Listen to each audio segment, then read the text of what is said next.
2022 में की थी, उस पर भी युवाओं का भरोसा खरा था, क्योंकि उन दिनों एक भर्ती निकाली गई थी 2024 में और टाइम पीरियड बहुत कम था अप्लाई करने के लिए और कुछ बच्चे अप्लाई नहीं भी कर पाए थे। तो उन्होंने आगे के लिए इस सीटी के दम पे जो बेस पे तैयारी करना शुरू किया था, लेकिन उसका असर क्या है, जैसे यूपी सरकार, एमपी सरकार और बिहार में तीनों जगह मिल गया सर। 3-3 साल का, ये 5 तारीख को उनका प्रेस नोट भी आया हुआ है और वहाँ पे हर साल भर्ती होती है सर। हमारा 3 साल का विलम्ब हुआ है, कारण ये है हम युवा यूपी एमपी बिहार में आवेदन कर पा रहे हैं और वहाँ पे हम जनरल कैटेगरी में काउंट हो रहे हैं, लेकिन अपनी स्टेट में हम रिजर्वेशन में भी नहीं आ रहे। तो हरियाणा क्यों पीछे है इस मामले में? सरकार ने युवाओं से वादा किया था कि हम आपको 2 लाख रोजगार देंगे हर साल।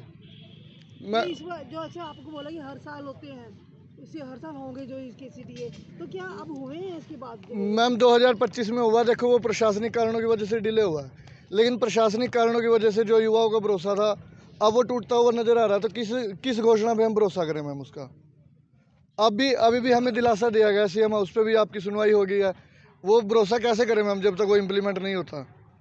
हम 3 तारीख से लगातार आ रहे हैं मैम।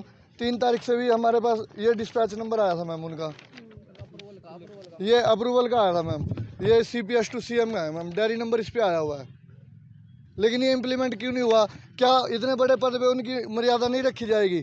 अब 3 दिन हमारे पास आवेदन के मैम, लास्ट के 2 दिन साइट नहीं चलती, तो इसका क्या होगा? बाद में जो चेयरमैन सर हैं वो कह रहे हैं कि हम आवेदन 25 तारीख तक करवाएंगे, तो उसे इम्प्लीमेंट समय रहते क्यों नहीं कहा जा रहा? समय रहते CET नहीं हुआ, वो विलम्ब हुआ, अब समय रहते वो इम्प्लीमेंट नहीं हो रहा, वो भी विलम्ब होगा। ये तादाद बढ़ती जाएगी मैम, बाद में इनको टैग दे दिए जाएंगे, भर्ती रोको गैंग है, ये युवा विपक्ष में है, ये चाहते ही नहीं कि भर्ती हो, युवा लगना ही नहीं चाहता।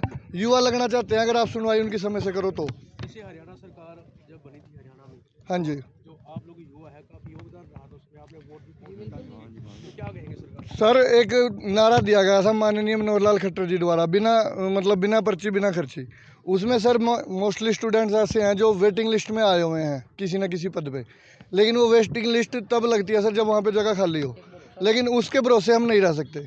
हमारा दूसरा भरोसा ये था कि CET हर साल होगा, हम उसमें और ज़्यादा सक्षम तरीके से अपने आप को पेश करेंगे। और ये युवा जो है ना, ये सारे उत्तीर्ण है सर।